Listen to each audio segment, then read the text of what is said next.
Hey everybody, welcome back to the Fish Tank. It's tournament time again.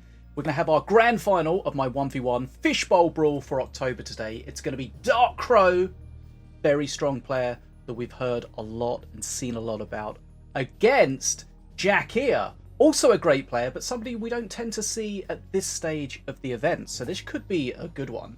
Now, Jackeea did do really well in the qualifying, had a great victory earlier on in the Swiss part of the event against Set. So he's definitely earned his place in the grand final. So Dark Crow against Jackeea, best of 5, conquest rules. So if you win with a master, you can no longer play that master. And of course we have bans. Now, as always, the players have various ban powers. They can ban a master and 3 cards. That prevents their opponents from playing that. And of course their opponent then has that ban power back against them. So we've got Dark Crow banning Apep and Bounceberry Flingers, Zeppelin Bombers and Ardera. All pretty strong in their own right sort of meta cards, or cards that do have a good impact on what your opponent can play. So the Zeppelin Bomber kind of rules out the sort of the strat with the Scrats and the Reconator, stuff like that. Ardera rules out a lot of the Empyrean push decks, as she's really sort of a key part of those decks. Now, the bans for Jackeea, Diona, fairly standard master ban. Maybe not the strongest, but definitely a strong master. And again, we see the Bounceberry Flingers and the Ardera ban, and this time we have the Cage Prowler. Now, just to confirm, this was played on the latest version of the game. So that is unofficially the version 1.51.1. Which is the most recent patch, where we had the mana reduction, the mana increase for the rapid response reserves. And just to confirm, officially it's version 1.51.72084. If you're watching this when it's launched, it is the latest patch. So, Dark Crow against Jackeea. Let's get into it. Okay, game number 1 in this best of 5. Apep against King Puff. Remember, Apep did get a little nerf recently, and King Puff did get another buff. Right, let's get the dual decks up. Let's get in to see what we're going to see. Right. Rapid response reserves, even after the nerf, still being played by Dark Crow. My meta-analysis so far this season shows that it is being played less than before. No longer the heaviest played card, but still in the top 5. Right. Big looking push at the bottom. Vuk, one of Jackeea's favourite cards. Definitely not one of the strongest cards. Can do some fun stuff, but not really a meta card. Right. Razor Squadron gets immediately shut down by the Squirtillery, and the Zeppelin Bombers come in. Remember, Dark Crow did ban the Zeppelin Bombers, but he's able to play them himself since they weren't banned back at him. This is going to be quite a lot of damage. King Puff hits hard, but slowly, so he's not very good as a master for defending against lots of little things.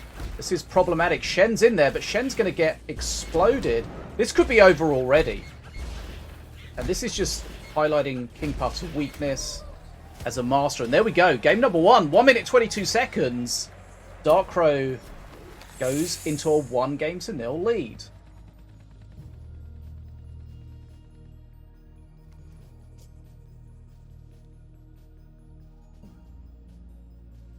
Hello, everybody, and welcome. Right.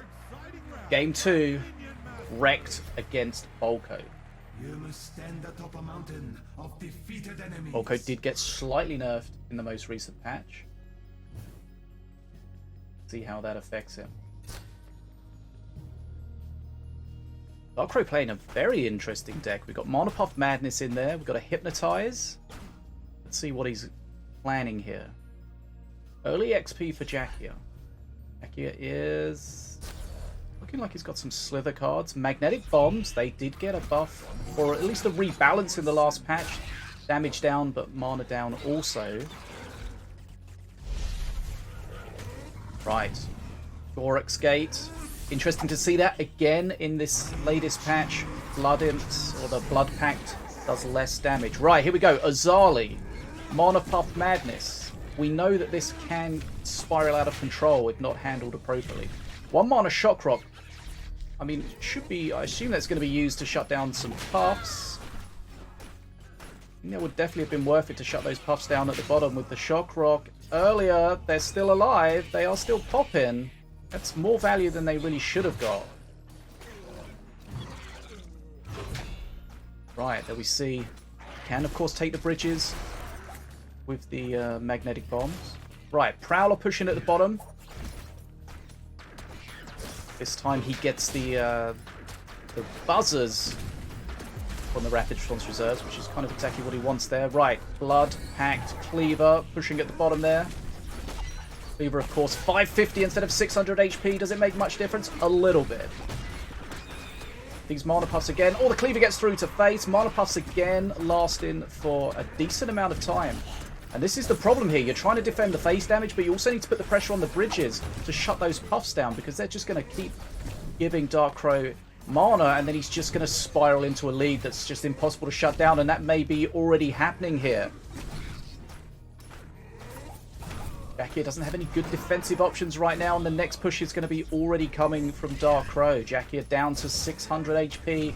The push is still going. The jump, trying to put pressure on the Cage Prowler. That again did get nerfed in the latest patch, so it takes under 100 damage to shut it down now. So it's a lot more easy to shut down than it was previously at about 120 damage. Both players pretty low HP. We have seen some Blood Pact play from Dark Crow. Jackeea very low HP. And problematically behind on XP. And here we go with the next Mana Puff Madness push. Probably. Possibly. Right. And Jackeea get the Prowler out.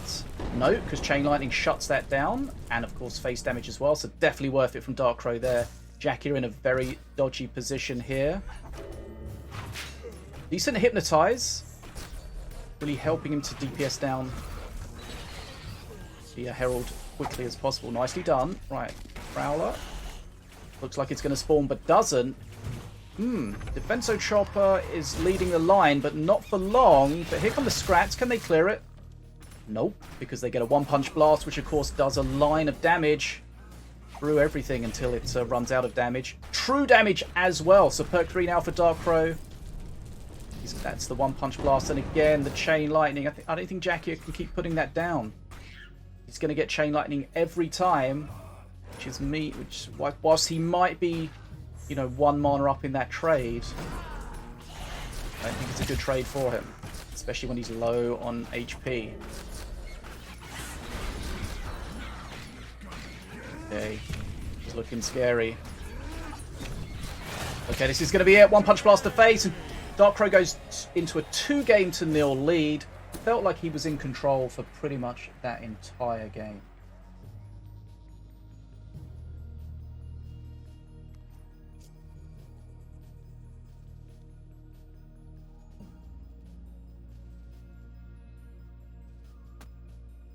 Masters, get ready. Okay, game 3. Dark Crow 2-0 up, so he could close the final out here, or Jackeea can start the fight back. The deck's up. Right, Dark Crow Ratbow.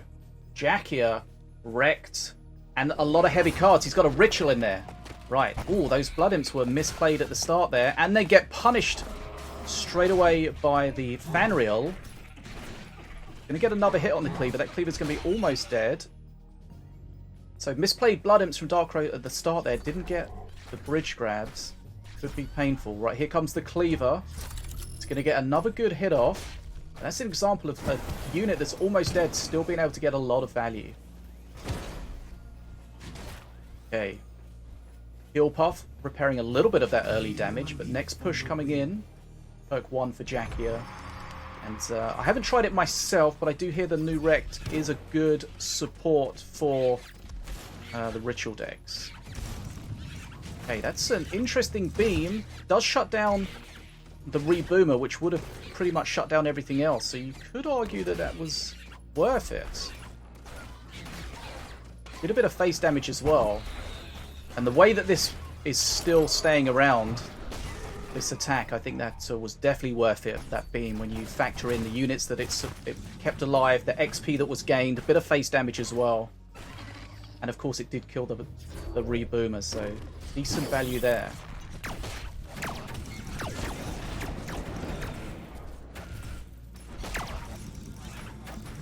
Tanking that last cleaver hit at the bottom there was really important. It would have come through and been really difficult to deal with. Bara survives. Reboomer again is going to shut everything at the top down. Better, faster, stronger. A good lead for Jackeea at the moment. Remember, since they changed the bridges to be more difficult to take, which was, you know, like 6 months ago or so, these big unit decks are kind of better at holding the bridges. The back capping behind them is not really possible anymore. So you can get away with these without being super far behind on XP. And as we see here, a decent XP lead. Is Jackeea fighting back in this grand final? Okay, again, Cleaver just getting a little extra hit before it dies.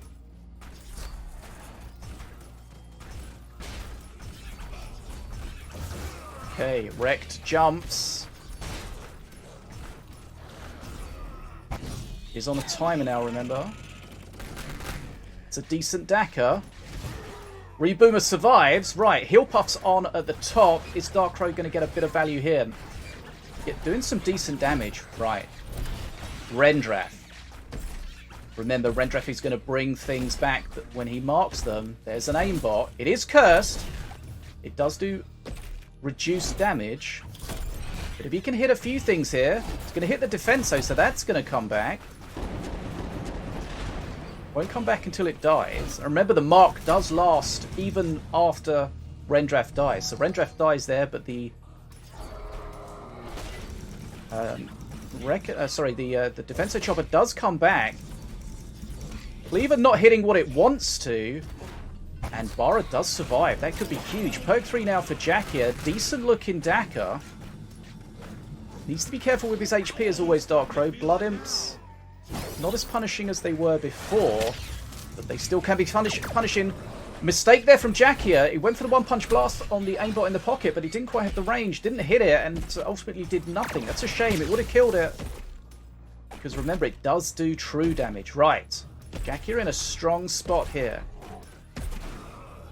Darkrow wants to try to handle this Rendrath without it getting too many hits on things, because of course that means that that's going to be extra value coming back from it. So that Defenso is marked. But sometimes you just has to hit something, right? Not going to do too much at Defenso. A little bit of a meat shield for a little while. Ooh, Fergus coming in here. Fergus gets immediately shut down. Does he have any way of keeping this Harbinger alive? Yes, he does. It keeps itself alive. Looked like it re-aggroed a bit when it knocked something back. And again, can he keep it alive here? Unfortunately, I think it's going to die here. Just dies. That's frustrating for Jackeea, but still a good XP lead. Darkrow very low on HP as well, so this is problematic for Darkrow. Getting a little heal from the heal puff at the top, but fairly irrelevant. Can't really risk using the Blood Imps anymore. And it looks like we're going to go to a game 4 here. Beam on face.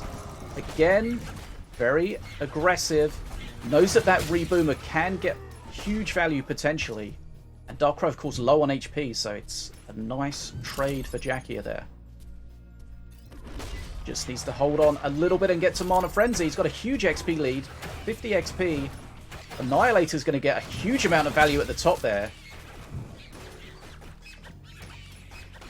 Jackeea still needs to play this correctly, but should be fine. Once you get to Mana Frenzy, if he's just got one bridge against a non-Mana Frenzy opponent, that's going to be a good amount of additional XP and therefore mana. But he needs to get one of these bridges. Is Darkrow coming back against a Mana Frenzy Jackeea? Let's see. Okay, Jackea's going to get both bridges here, and that could be just a little bit too much for Darkrow to to hold on to, especially considering how far behind on XP he is. He's got to trade so efficiently here. Got to be super careful. Can't use his blood imps. Very low HP, so can't really tank on face. Darkrow is holding fast. But Jackeea feels like he's building up a weight of units that ultimately is going to be too much. Looks like he's starting to cycle that. I think he could have been a little bit more patient and got the reboomer, because the reboomer is now going to get some decent value that we didn't see early on. Doesn't get to respawn though. And here comes another push. This is going to be too much. Fanriel comes in and closes it out. Jackeea pulls it back to 2-1, and we have a game on our hands.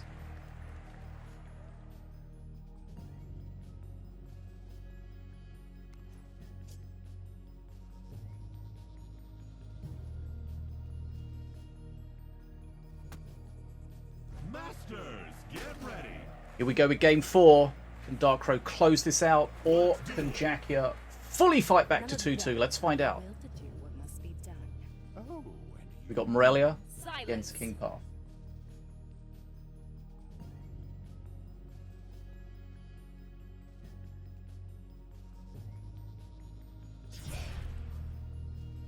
Jackeea playing Void Mama, Jezra, the Void MILF. Use one of her names.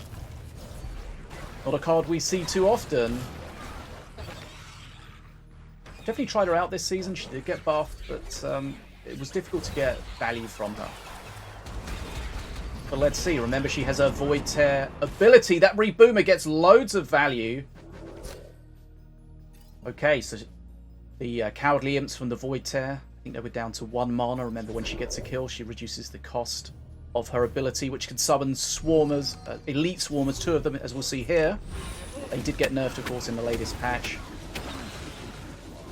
Fergus is such a good counter to that, though, because the problem is for Jackeea that all of those units are going to be close together, so AoE is going to be king against it. You would have liked to have just got Fergus with the bridge swap there, the trick swap. Didn't quite get it. Fergus is going to kill Malshar as well. A little bit annoying. Bridges are red for now, but an XP lead for Darkrow. King Path, as we said before, does hit hard, so he can deal with these units pretty well.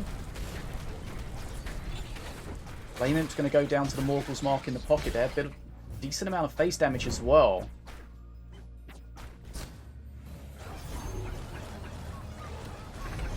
It's good on Jackeea for trying the Void Mama, Jezra, but doesn't feel like a top tier card at the moment.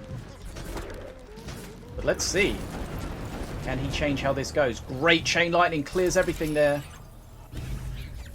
And he's going to be a little bit more face damage as well. This is where King Puff struggles a little bit against the Horde on his face. Right. Oof, this is a lot of damage coming out. Can he clear this out, or is Darkrow going to be the champion? Where's his anti-air? Right. Getting some reduced costs there, but like, ultimately, what did it really achieve?